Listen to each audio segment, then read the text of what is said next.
Got a good quick return missionary debrief episode with a return missionary from my home neighborhood in Utah. Seth Christensen, no relation, is a good, fun dude who just got back from his mission to Neuquén, Argentina.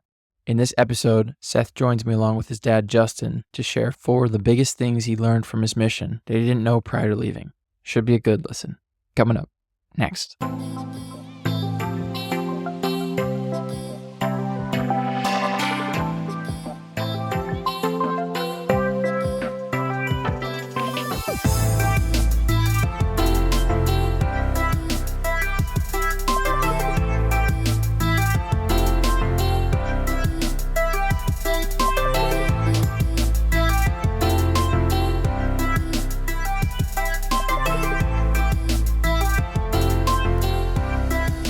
It's interesting. I remember you, Sam, in preschool, you weren't high on a mission. I had to tell you to go on a mission, and you're like, I haven't even felt the spirit. I don't even know what you're talking about. And you gave probably, I say this quote all the time. It's one of the best quotes. Could you imagine if I told everyone I wasn't going on a mission, what would happen? I'd have the whole neighborhood lined up in my house, banging on my door. Telling me, Did I say that? Yeah. Yeah. I wasn't wrong. Yeah. And so, like, why are all these older guys so passionate about this thing? If I don't go on a mission, it's like I'm going to be damned or something. And that's not the case. It's just we want you to have that same experience because it changes you. I have yet to meet one person tell me that their mission wasn't one of the best decisions they ever made. Even people completely hate the church. They still are thankful that they went on a mission. I have yet to hear anybody say that it wasn't worth it. And you know, the other thing, it's fun. Like, it's so much fun. The people that you meet, the things that you encounter, like, what a great, fun time. Oh, yeah. The fact that we think it's going to be a drag, I know we think that, but man, it's just fun. Hard, but it's fun. Seth had a blast on his mission. I've never seen him that happy, ever. And he's had a pretty good childhood. I mean, I'm the dad saying that, but he's gone to Pal. He's gone on vacations. We've gone dirt biking. Seth are very close, but I have never seen him as happy as on the mission. So, Seth, tell us a little bit about who you are, what you did in high school, your interests, that kind of thing. Well, obviously, my name is Seth Christensen. I'm from Riverton. I grew up here, Riverton, Utah. In high school, I basically did a lot of random stuff. I did wrestling for a year and a half. I've always been into action sports. I love skiing and dirt biking. I grew up doing that. And then I like playing sports. I was on and off with different sports. I played soccer, all that, football in any moment. But basically that stuff in high school. I partied a lot in high school too. Define party a lot. I don't know. I guess you can use your imagination for that one. Okay, I'll use my imagination. So my memory of you, let's see, you're 20, right? He's 21 tomorrow. Oh, 21 tomorrow. Okay, the big day. Yeah. Well, happy early birthday. Jeez. So you're about 8 years younger than me. So I guess when I was around, you just were kind of the little kid and you always had a broken something, right? Broken arm, broken fingers, broken. How many times did you break something in high school? Do you know? I think at the end I was up to about nine broken bones. It felt like you get a cast off one arm and get it on the next one. Yeah. Just, I don't know if that's dirt biking or snowboarding or what, but it's mostly dirt bike actually. Nothing ever happened skiing. Yeah. It's always dirt bike, but it's all right. Yeah. Dirt bike, and then we had the famous tennis net. But I also wait, tell me about that one. I don't think I know the specifics of that one. Yeah, I was jumping over the tennis net and I caught my foot and I swung over and I hit my head pretty hard. Oh my gosh, I didn't know you hit your head. Yeah, I got a bad concussion. Wait, what was that, your junior year or senior year, or what was that? 6th grade. Oh my gosh. He was playing football quite a bit, and he got his first dirt bike, a TTR Yamaha 125, and his cousin was riding it, and he was really excited for his cousin. So Seth was jumping over this tennis net while Riley was going in a circle around the tennis court. And I was there, and Riley's going around the tennis net, and all of a sudden I look over, and Seth is just on the ground, just out. And I'm like, what the? And I'm like, Seth, what's up? And nothing. It was almost like he was nothing. So I walked over to him, and he's out cold, and I picked him up, and Jamie comes running out of the house and says, what's wrong? And I said, call 911 immediately. And so she runs in, and all of a sudden he wakes up, and he looks over and he throws up all over the place. This was a bad concussion. So the ambulance came and they rushed him to Primary Children's Hospital, and they did a CT scan on his head, and they gave him some aspirin. All of a sudden he was up and ready to go. And they were going to let him come home. And the doctors were like, no, he's not going home. We're going to take you upstairs. And he was in the hospital for 3 days with this concussion that was really bad. It was How old was it again? I was like, I think it was 2016. yeah, I was young. I was like, 2016. So he did crack his head in 2 spots in the back. But obviously he's recovered just fine. So Better than fine. I played football in high school. I liked football, but he did not play football again after that. I was done with football. I don't remember hearing that story. It was bad. That was a bad one. Then Seth, he'd gotten his mission call, and Seth was with some friends up Big Hot Neuquén, and he jumped and he fell and he had another concussion. Did I get a concussion from that? Oh yeah. He doesn't remember it. Oh, it's still lingering.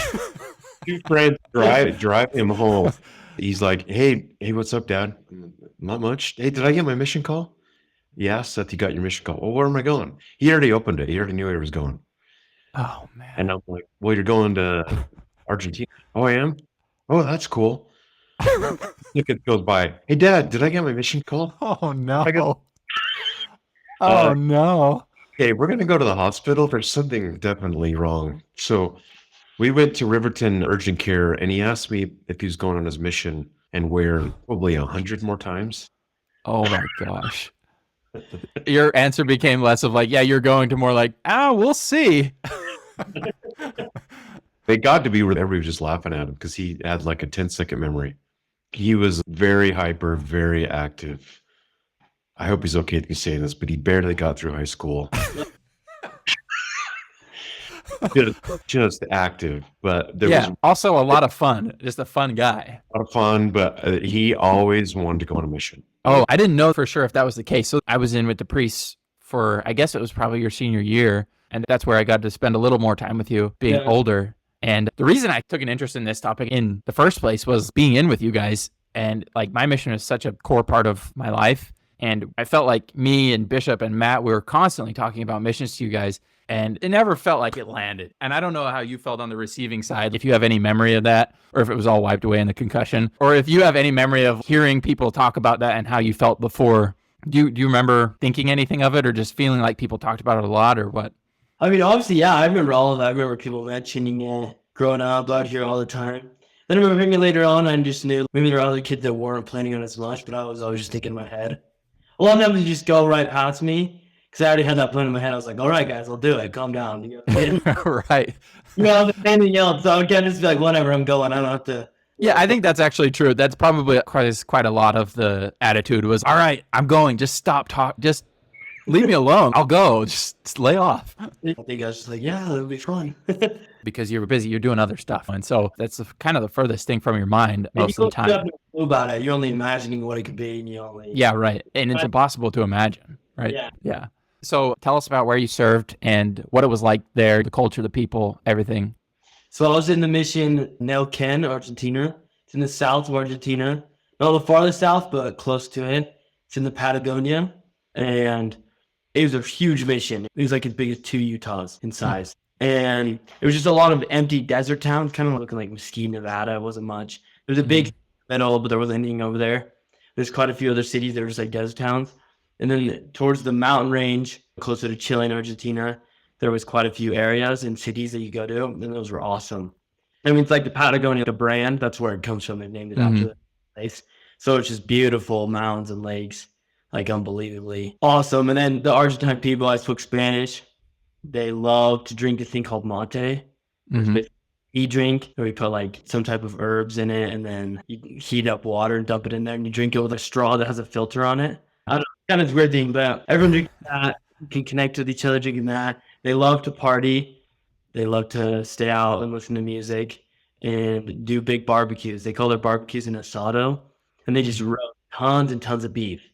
They're huge carnivores, and they'll just sit there and roast it over hot coals while they drink. But we still hang out with everyone, hang out with the members. Everyone's pretty social. They always hug you, even if you don't know them. They give you a hug and they kiss you on the cheek. Dudes kiss dudes on the cheek, everyone. They're really fun. They love to rest. They're not the biggest working people. They don't work hard. They take a nap around 1 o'clock in the afternoon until 5 o'clock. It's completely dead everywhere. Everyone goes and shuts down their business. 4-hour nap. That's not bad. Yeah, they all go eat a big lunch and take a nap. That's funny. Argentina is pretty fun. So, Seth, I asked you to list some of the main things you feel like you learned on your mission that you didn't know in high school.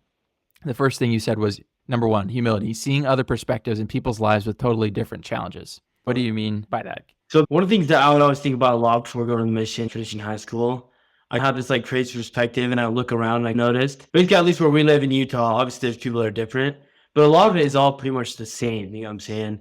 Everyone lives the same life. We all have the same level of house or living. Obviously there's people that are way better, but it's like everyone drives a car, they go to work. Yeah. It's all the same. So I was always kind of puzzled about that. And basically I didn't realize how good we have it here, how convenient everything is, how there's 15 fast food places in like every square mile you go. Everything is so easily convenient. So I got down to Argentina, right? And totally different. There's no fast food. Nothing is convenient. Like the supermarket, you can go here and you can buy frozen food, like a frozen lasagna down there that does not exist because it's really expensive. They cut all the corners. They make it a lot easier. But basically, it's just a lot interesting to see that people, their lives are focused on totally different things.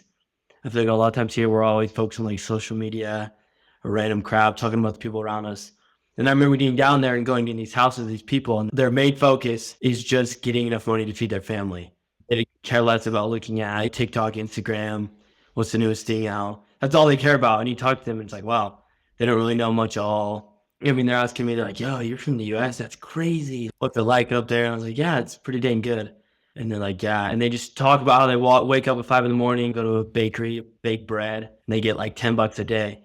Just basically stuff like that. It taught me to be grateful for what I have and kind of just never take things for granted. Yeah. Not humble as in the way of like what people know around you. Because there's a lot of times where there's people that probably came up in a lot worse circumstances, like opinions that they had. They grew up in third world countries and they ended up being some of the smartest people I know. I learned a lot from them. They're more respectable than other people. They're really respectable. They know what they're doing. And so I learned just to be humble in those moments. And I feel like normally every human was really self-centered and you want to jump to be like, oh, I'm the right one. Everyone wants to talk about themselves. But when you can really just shut up for a second and look what's out there, it changes a lot. The thing that I thought about when you mentioned that is you can go to an impoverished area. I went to Cambodia. It's very poor. And, you know, it sounds like where you were was very poor as well. And that helps you to get humility a lot, obviously, because it's such a stark contrast to what you're used to.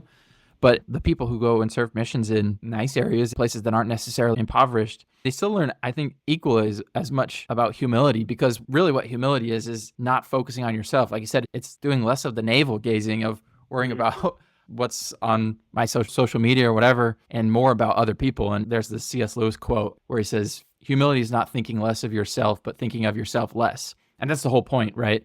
So that's what's cool about the mission program in general is wherever you go to a poor place, you go to a wealthy place, you're still going to develop that humility and that perspective. Yeah, 100%.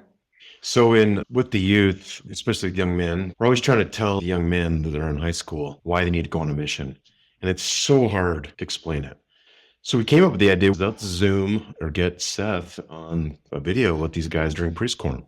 We decided to invite Seth to come on, and he was willing to do it. And as a dad, you're really proud, but he was way, way better than I ever anticipated.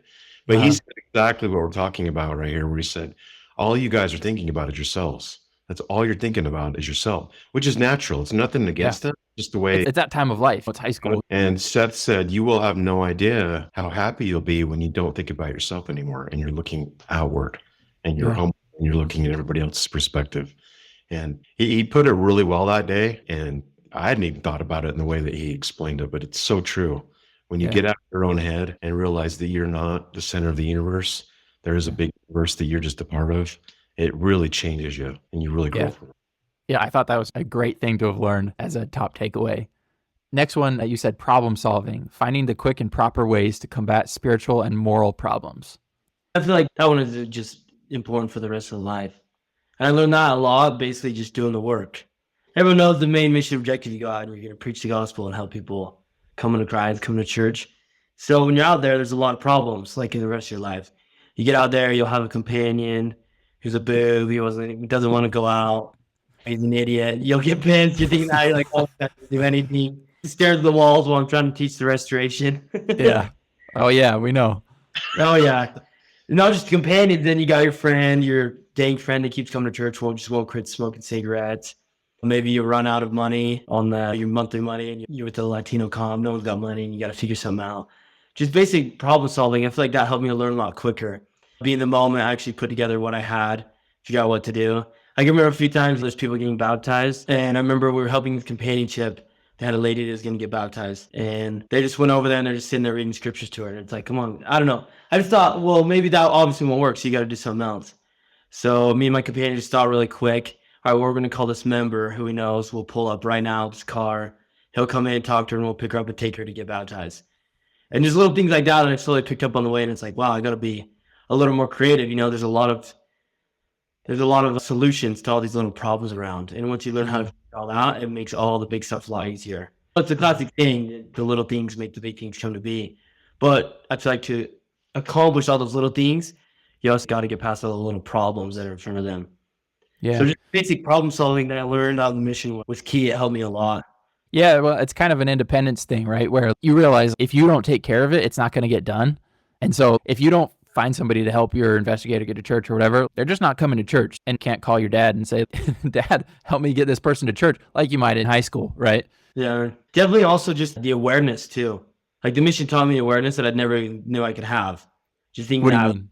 like awareness to be able to solve a problem out quick. Like I remember right there, oh, I got to do this right now. This person's doing this. Staying on top of things, planning. And then all that would help me just do basic problem solving. Any little thing that go wrong. I also learned too, any little thing that you go wrong, there's always a solution. Ever really stress anything over, it's like, that's just wasting time. Yeah, I thought about that a lot, because the way that I've thought of it is mission's a total exercise in failure, right? Like everything goes wrong many times a day, right? And so when things go wrong that much, you don't freak out when things go wrong. You're like, oh, okay, well, we'll just figure it out. Where if you don't get as many chances to have things go wrong in your life, then everything's a crisis. But when you have 25 crises a day, it's like, whatever, we'll figure it out. That's a great skill to cultivate. Yeah, it's probably one of my favorite things I was able to take away from the mission. Because even second getting back, I can just see that. Or not that I can see it, but I know how to do it now. It's like, oh. Yeah, right. It's just confidence, yeah. Yeah. Well, that's a great thing about a mission, is that you have to show up, and the buck now stops with you. There's no dad to call. There's no mom to call. It's you. And when you show up and you have to figure it out on your own, you do learn to be creative. You quite literally get to be an adult for the first time in your life. Exactly. It's a great problem thing to But it's different too, because you can be 18 and go to college and totally not act in the role of an adult, right? On a mission, when you're 5,000 miles away in another country, forget about it. You're independent. You're your own person. You have to figure it out. It's great.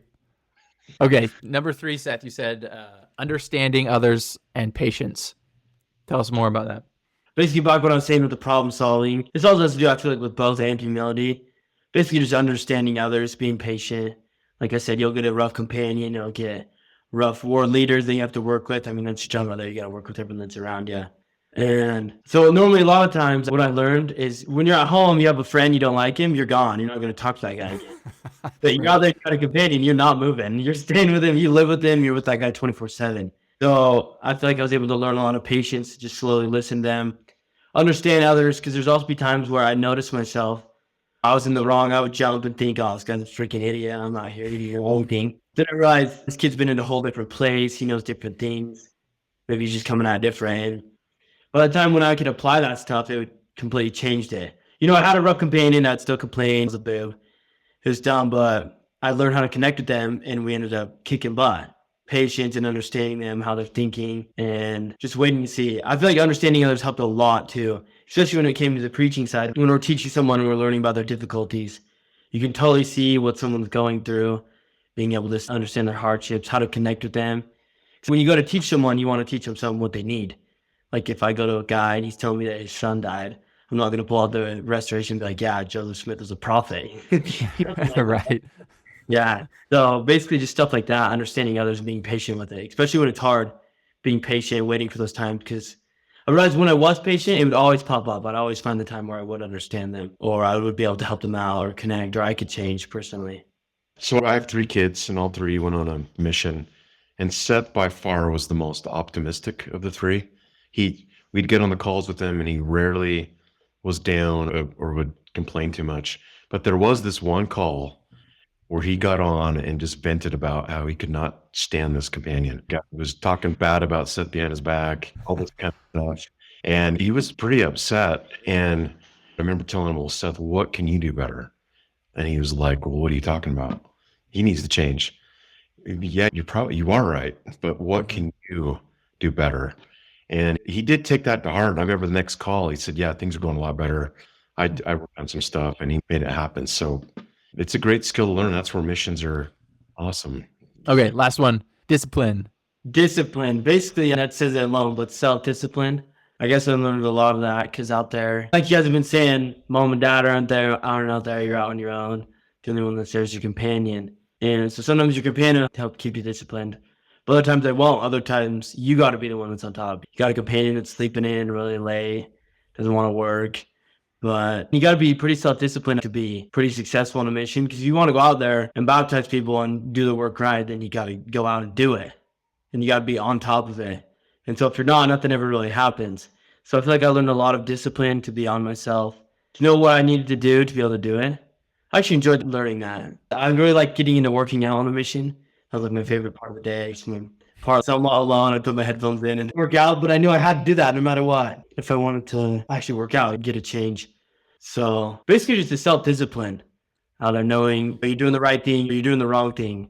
And if you don't do it, then you're not going to get done what you want to. So did you feel like you were not very disciplined going out there? Did you feel like you were sort of, but you advanced a lot? Or what did you feel like? Well, do you want Dad's opinion? No, he wasn't disciplined at all. We had to wake him up all the time, and it was so hard. And I'm still shocked how disciplined he is. He doesn't eat sugar. He doesn't drink sugar. He works out. He goes to the gym every day on his own. He's had some church meetings, and usually we'd have to wake him up and get him there. Nope, he goes on his own. Before he went out on the summer cells stint, he wanted to go to the temple once, and it was at 7 a.m. He went on his own, got dressed. So that part of it is like, I'm still shocked. How much more disciplined he is in every way, for sure. Yeah, that's incredible. It is a quote miracle, for sure. Yeah. So there's a quote from Mike Tyson talking about discipline. He says, discipline is doing what you hate to do, but nonetheless doing it like you love it. Yeah. And if I could append a little bit more to that, I would say it's doing what you hate to do, but nonetheless doing it like you love it until you do love it. And that was totally my experience on a mission. Like, I hated contacting, absolutely hated. I was terrified of it. I didn't contact my whole training, 2 transfers, because I just watched my trainer. I just couldn't do it. And then finally you have no choice to do it. It's either do it or you suck and you don't get anything done. And then you do it and you do it like you love it. And I got to the point where like I loved the grind. After a long time, I was like, freak yeah, let me talk to somebody. Like, I can't wait. And having that experience of progressing from something that's hard for me that I didn't like to just do it, just be disciplined and get to that point was a huge lesson to me, because now I know I can do that with anything. If I want something, I can do it because I know I have the discipline required to do it. Totally. Yeah. So Seth, are these things that you thought or expected you would learn before you left? Humility, problem solving, patience, discipline. Did you have a sense that you would learn these things, or what did you expect going into it? So I could say I did have the expectation to learn some of these things maybe in this field, but I never had the expectation that it'd be this much for those things that I learned them that well. So how would you compare yourself to your just graduated high school self? I was just like a kook in La La Land before. And now I feel like I'm actually back. I know what I'm doing. I have a plans of what to do, and I'll be able to execute those plans actually carried out. Before, just like I was imagining everything, and it was just like this. I don't know what I was doing. Who knows? What would you have said if somebody told you before your mission that you're a kook in La La Land? What would you have thought of them? Actually, I thought I had it under control. Every kid that age, they think they got it all made. So yeah, I would have said, "Oh, shut up, idiot! I know what I'm doing." But as a parent, though, yeah, he was a kook in La La Land. But Seth has a heart like no one else. And I always saw that in him. So as a parent, you're like, yeah, you're lost, but if you can just focus that energy and channel it. And I think having a parent that's gone on a mission is very helpful. I didn't have that. I grew up in a family that was not active. My dad was not active in the church. My mom basically forced me to go to church. I had amazing young men leaders, amazing. But I didn't want to go on a mission. I didn't want anything to do with the mission. Missions were for nerds, or basically, right? And I completely changed my mind and said to go on a mission. So I went to Taiwan. What's interesting about Taiwan is my childhood friend went to Taiwan 3 months before I did. So we were able to be mission companions for 2 months during Christmas together. And me and that friend are still close, so close that we now share the same grandson. So my daughter, Very close. Yeah. my daughter married his son, and so we're very close. And me going on a mission and sharing experiences with Seth made him want to go on a mission. And all those young men leaders that I had made me want to be an important young men leader to all the youth in this ward.